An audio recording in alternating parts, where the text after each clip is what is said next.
Yo, what's going on, guys? And today I'm gonna be doing a Shinegreymon deck profile. As I put up a poll on which deck profiles you guys wanted to see, many of you guys picked Shinegreymon, so yeah, let's get right into it. So this is my deck list for my Shinegreymon build, and if you guys would have noticed, this deck doesn't play around Red Memory Boost and the red Coromons. Is because by having ruin modes in my deck, I just don't think running Red Memory Boost is the smarter choice. Because if you guys didn't know, ruin mode is a purple and a yellow. So for me to be able to search off ruin mode, I need to have yellow memory boost. And for Coromons, it's because I don't want my main Digimons to be swinging. So let's say that I hatch this Coromon and evolve into any of these Agumons. I don't want anything that Digivolves on top of this Coromon to swing until when I have to. Until when I maybe evolve into like a Shinegreymon or into ruin mode or into burst mode. It's because the inherit is pretty good as well. It just minuses 1k whenever your tamer gets rested. It's really nice. It really comes in handy sometimes. And for the rookies, these are two types of rookies that I run. I've seen a lot of people that run X antibody, the Agumon X antibody, because it has dinosaur trait and it can also digivolve on top of an Agumon, any Agumon for 0, and also to be able to search off a Greymon card, which is really nice as well, just by checking top 3. But honestly, I don't really like it because I prefer my deck to be like fully on themed. And not only that, I really like the EXO4's Agumon too, because to be able to get off memory if you have like a tamer on the board is really nice. And for these two, this is basically just a searcher. You just hard cast it, you search a Greymon name and a Marcus Daemon. And for this one, you can just turn one of your Marcus Daemons into a Digimon. And for the inherits of all three are really nice as well. That's the reason why I love this deck so much, is because every single Digimon except for the Megas have inherit. And for the BT13's Agumon, which you guys are going to get very soon in the West, to be able to minus 2k DP to one of your opponent's Digimon when your tamer becomes rested is really good. And for this Agumon, not only its on-field ability is good as well, like to be able to make one of your Marcuses into a Digimon, it can also destroy your opponent's 3k or less Digimon, which is really nice because this deck plays around DP reduction. And last but not least, if you for this Agumon, just draw off a card when one of your tamers become rested is really nice as well. And that's also one of the reasons why I don't run the BT5's Coromon, is because of the draw power of this deck. With the EXO4's the inherit of Shinegreymon Evo line, running that red Coromon doesn't really matter. And for the champions, these three are the types of champions that I run. This is the newest Geogreymon that we've gotten in BT13, which you guys will probably get after maybe a few months. It's in the Royal Knight set. People just play up any Marcus Daemon just on Evo.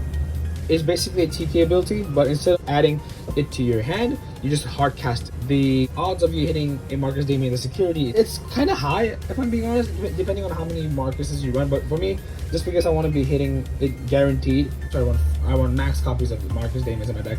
And for this Geogreymon, to be able to gain the same, exactly the same ability as the Agumon, I think even the inherit is the exact same. And for last but not least, for the BT12's is Agumon, which you guys will be getting very soon. I mean Geogreymon. You're able to on-play any Marcus Daemon if you don't have a Marcus Daemon on the board, and the inherit is exactly the same as the BT12's Agumon as well. And the Geogreymon's inherit is also the exact same as the BT13's Agumon. And for ultimates, I only run two types of Rise Greymon, which are BT13 and BT12's Rise Greymon. This Rise Greymon, I'm not gonna lie, it does come in clutch a lot in terms of like choking your opponent with memory. It's because it just evolves for 2 if you have any of the Marcuses on the board. Its on-field ability is really nice. To be able to put your Marcuses back on top of the security is really good as well. And for this Rise Greymon, it just on-plays any Marcus from your hand, and it has the exact same, and they both have the exact same ability of being able to put one of your Marcuses on top of security when they get deleted. And it also activates on both players' turn. And the inherit is the exact same ability as well, which is why, for consistency's sake, I run both types of Rise Greymon, just to be able to put my Marcus on top of security to just infuriate my opponent, I guess. And last but not least, for the Megas, I run two types of Shinegraymons, which are the BT12 Shinegreymon and BT13 is a Shinegreymon. This Shinegreymon is literally game breaking. I hate to even play this deck because of how obnoxiously strong this Shinegreymon is. So what it does is when it evos, you can minus your opponent's, this is both one of your opponent's Digimon and your opponent's security Digimons by 3k for each tamer you have. So let's say that if you have one of Marcuses each on the board, you minus your opponent's 6k to the Digimon and to the whole entire security Digimon. And During your turn, all your markers gets plus 3k and plus 2 security. For this Shinegraymon, to just make one of your markers into a Digimon with main phase, or when you Evo is really nice as well. It also gains blocker, which is pretty good. And another ability is when one of your tamers become rested, you minus 6k, which is really nice.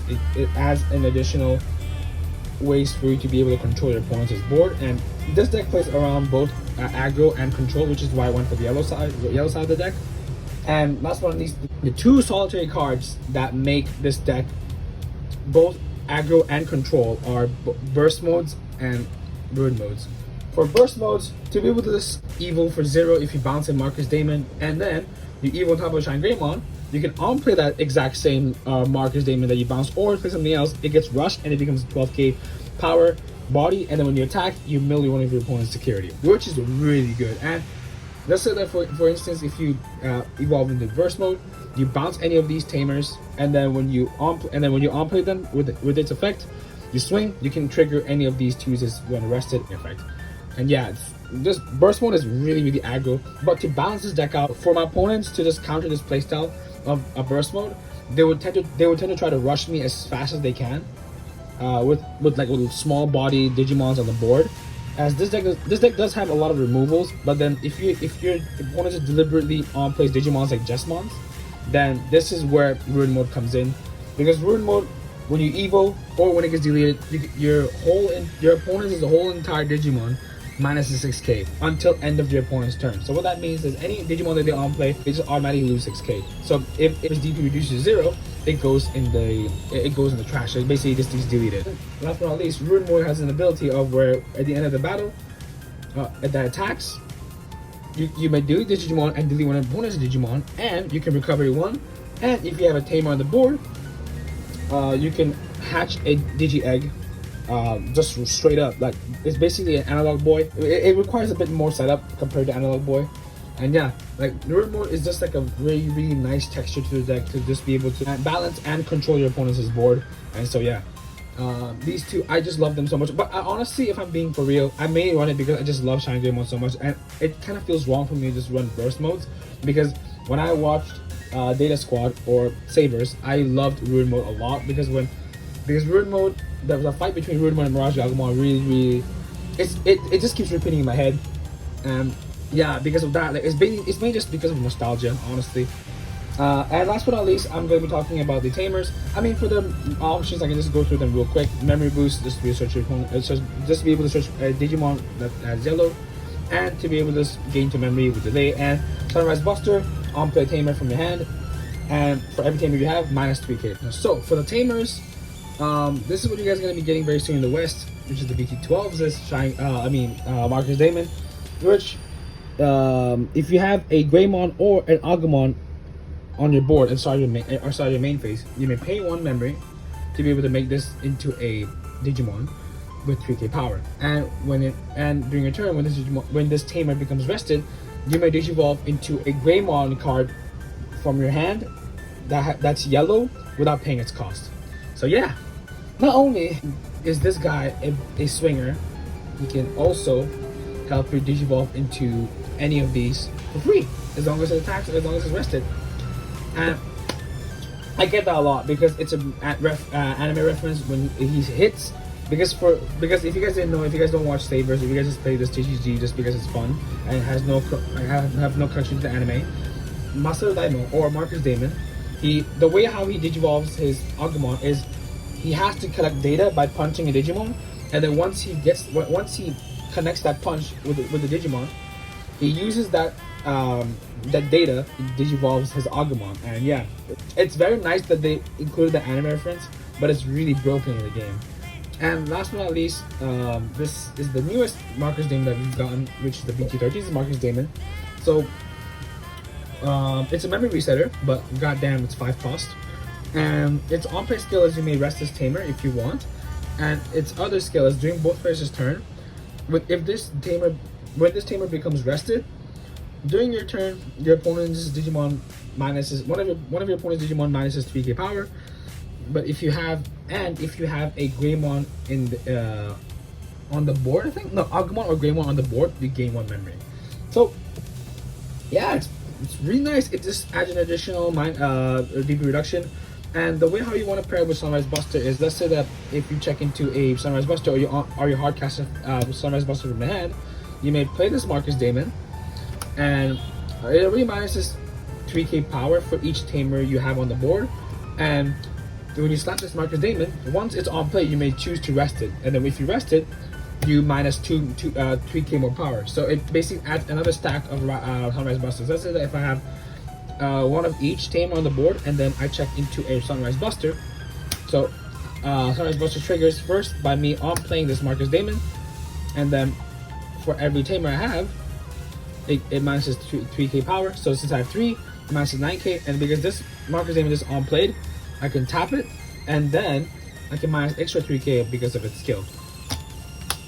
And yeah, Sunrise Busters is really a nice option card to this deck. And I don't really think you guys need to see any like gameplay examples because I already have some of them on my channel. And thank you guys so much for watching this video. Unfortunately, that really wraps up my whole entire Shinegreymon deck showcase. And let me know if you guys like this kind of content or just prefer me going through them level by level. Yeah, just let me know what you guys think about this new format, as I'm trying my best. I'm just trying to experiment around my channel. And yeah, thank you guys so much for being patient with me. I'm very grateful for having you guys all around. And thank you guys so much for sticking with me with my Digimon journey or TCG journey in general. And yeah, I'll be seeing you guys very soon with new videos, hopefully. And yeah, maybe I'll be doing a Mirage Galgamon next. Just let me know if you guys want to see it or not. And yeah, thank you guys so much for watching this video, and I'll see you guys very soon. Take care, keep playing, and peace.